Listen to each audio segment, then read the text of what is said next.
the world of digital finance, a small group of individuals have tried to warn the world. They've exposed the games, the silence, the puppets, and the billion-dollar setups hidden in plain sight. While others chased hype, they followed the money straight to Ripple, regulation, and the new financial order. This is not speculation. This is the groundwork. This is the blueprint. These are their stories. Welcome back, ladies and gentlemen, to another episode of 24 Hour Script. Let's get right into today's video. What is this popping up on my screen as soon as I try to record? I want to keep on going because this is a raw take. Ladies and gentlemen, forget the price, forget the charts, and forget always the noise, the unwanted noise in this ecosystem. Because you and I have been focusing on the words that have been coming out of these industry elites. And for years, we documented what they were saying, and anyone who listened is comfortably ahead. And tonight, you'll hear the clips, and I'll connect the dots, and it is going to get crazy. The very own digital assets that you own, that is stored on exchanges or on hardware wallets, these are going to be utilized within the next tokenization of the next world economy.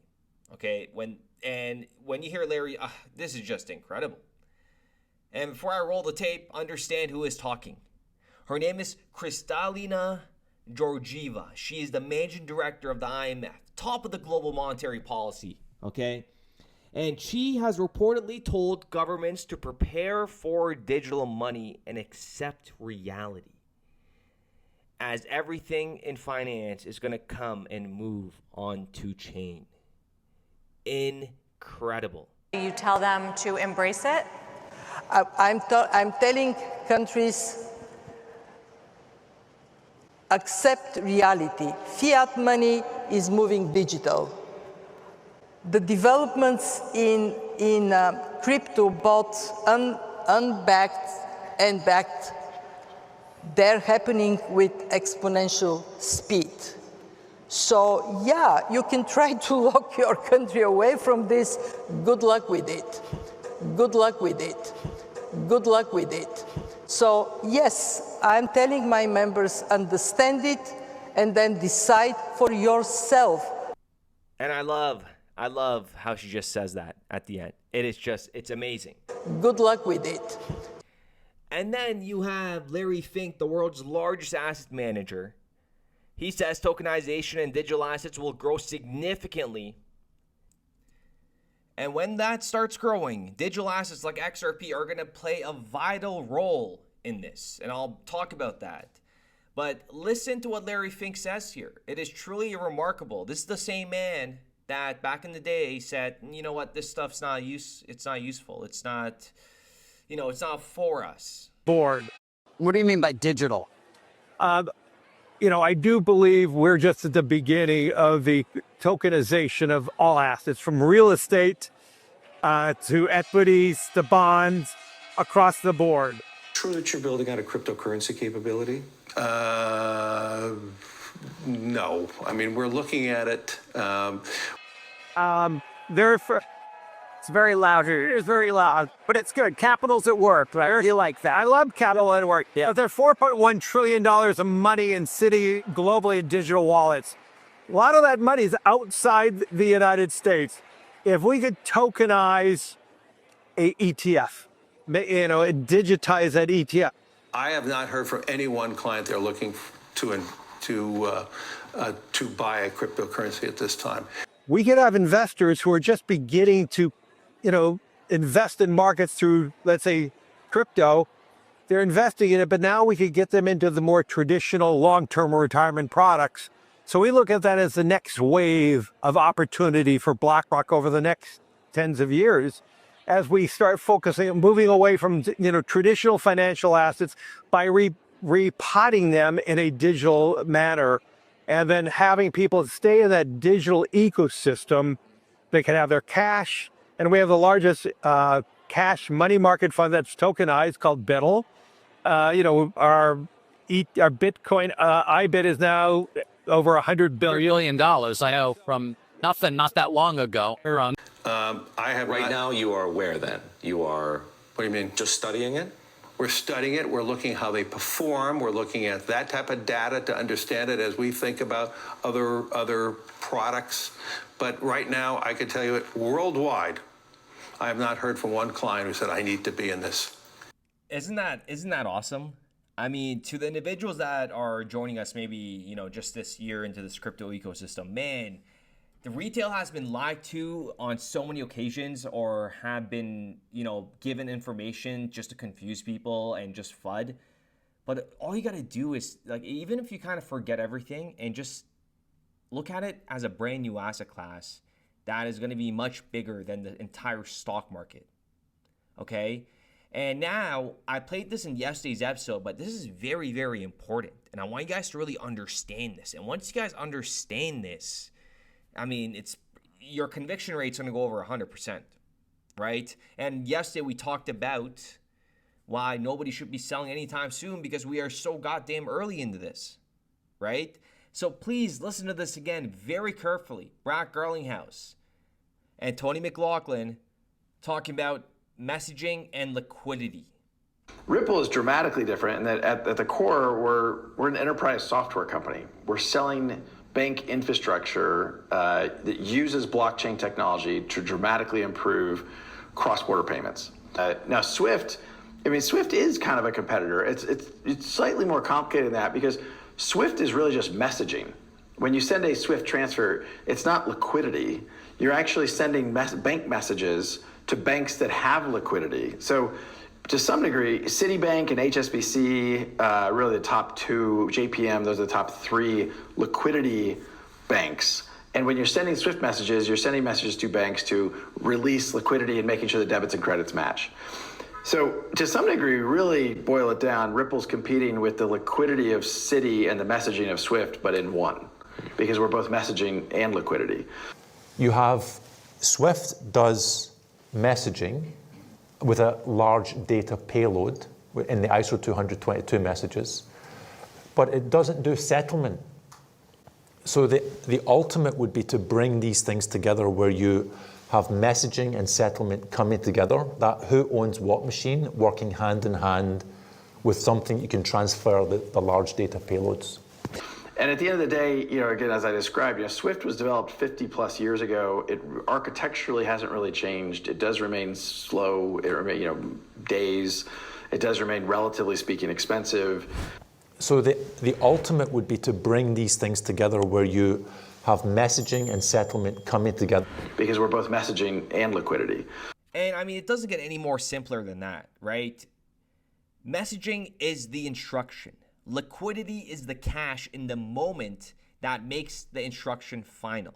So Ripple puts both in one rail. This is something that has never been achieved before. And Ripple understood the significance of that and what kind of crucial role they could play in a world economy. And that is why they have been working with the IMF, the World Bank, the WEF, since the inception, years ago. And the incredible part is, you heard Brad Garlinghouse says that Ripple goes for the messaging of Swift and the liquidity of Citi and JP Morgan. Boil it down, Ripple's competing with the liquidity of Citi and the messaging of Swift, but in one. Do you understand that? Do you understand that verse right there? And remember what Christine Lagarde said about the disruptors are going to disrupt? Folks, you cannot make this up. I know many of you guys may have not caught on to that, but that is why this has taken so long, because Ripple came out with their big ding-dong hanging out and said, hey, guess what? We got a solution that is about to put you guys out. Not literally, but you know what I'm trying to say. Over time, this thing was the next world economy that they could leverage. And that's exactly what's happening right now. As much as it sounds crazy, it is not, ladies and gentlemen, okay? It is incredible what Brad Garlinghouse said, right? A little bit of messaging affecting Swift, and also the liquidity of Citi and JP Morgan. And remember what we talked about in regards to these institutions knew if these blockchains were to be implemented, that their cost in fees would go significantly down. But that's okay, because the amount of digital assets that they probably bought a couple days ago on the October 10th massacre, the profits on those are going to, they're going to be 10x of the fees that they're going to generate in the next 10 years. So that doesn't even matter if you look at it from that perspective. But it is just incredible, right, of how people do not understand the value driver XRP. And once tokenization goes live, and once stablecoins start picking up steam, and once we see the unimaginable, I want to make that very clear. What we're about to witness is something that no human has ever witnessed before. And there's two things that I want to talk about, and I'm going to end this video off, and I hope everybody has a wonderful evening. I want to give you a really good example of how people are not even going to know when XRP is being used. Okay, just like when you guys use your credit cards. When you guys use your credit card, after a couple minutes, log into your phone, and then you'll see that transaction is pending. That transaction sometimes stays pending for like 3 days. But this is where blockchain fixes everything in terms of finality and settlement, right? Because once you pay, you walk out of that store thinking you paid. But realistically, no. Okay, it still needs, there's still work behind it for that to settle. Okay, through the merchant, and then through the payment processor, and then through the intermediary, or some of these intermediaries already have their payment methods already in place, or they're all in-house. But yeah, that's just like kind of one takeaway, that everybody uses a credit card, but they don't know what goes on behind it.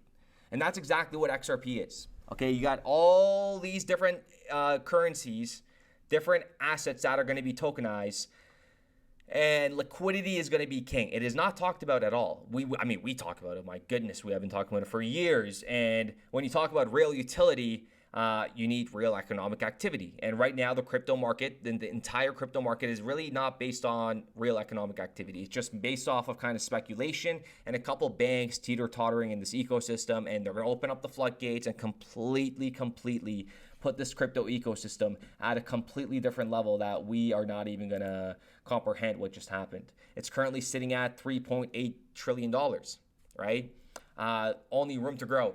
So with that being said, ladies and gentlemen, I do appreciate every single one of you guys. Let me know what you guys think in the comments down below, and we will be back with another video. But I think the idea of buying and holding forever and not trying to make adjustments requires that you've gotten it right in the first place.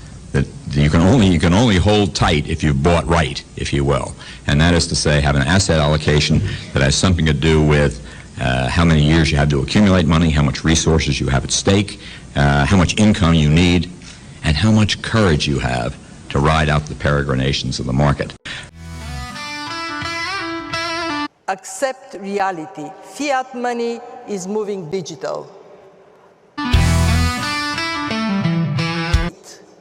So yeah, you can try to lock your country away from this. Good luck with it. Well, I woke up this morning, check my bags on the chain. XRPL still humming while the FUD folks complain.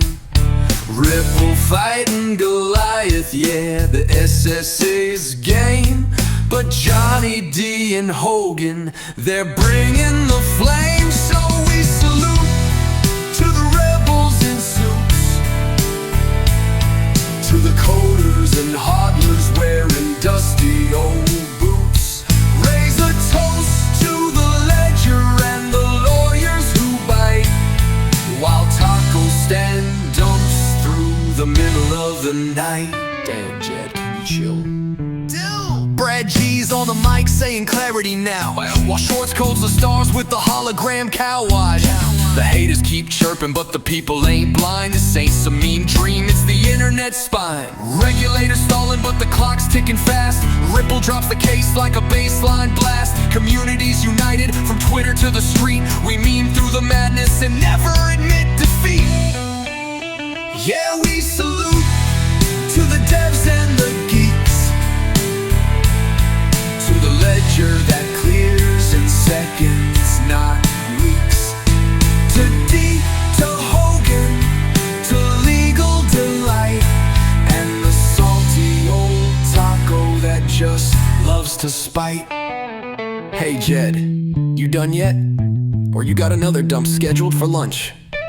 So here's to the warriors, the freaks, and the fans, waving salute tokens like battle flags in hand. It ain't just about coins, it's a movement, a pact. We defend what we build, and we're taking it back. Come on, salute to the ones in the fight, to the token that laughs in regulatory spite, to Schwartz, Brad, and the ones still believing, even while Taco stands always leaving.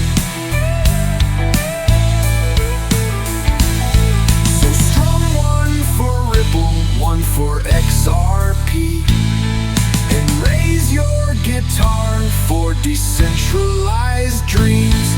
This song's for the ledger, the truth and the proof. With a smile and a nod, we say salute.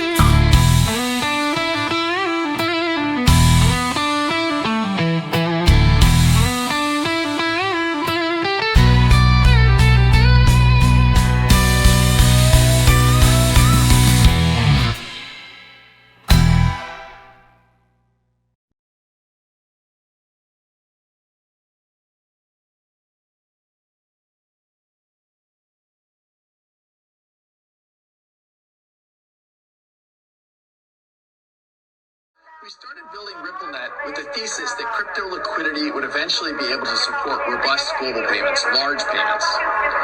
RippleNet was designed so that customers seeing the benefits of our fiat-based network could flip the switch to ODL once the market was mature enough. And this is exactly what's happening. Flip the switch.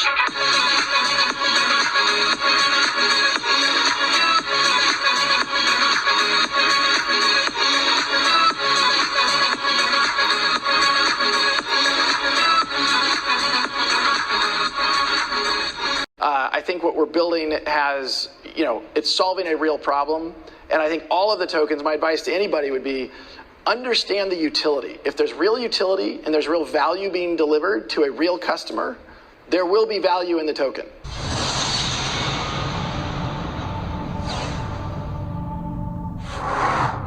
And they're trying to get as much money as they can out of people because it doesn't matter to them. It doesn't matter to them. They're getting rich. And this is why they're facing legal trouble. This is why we have the SEC battle.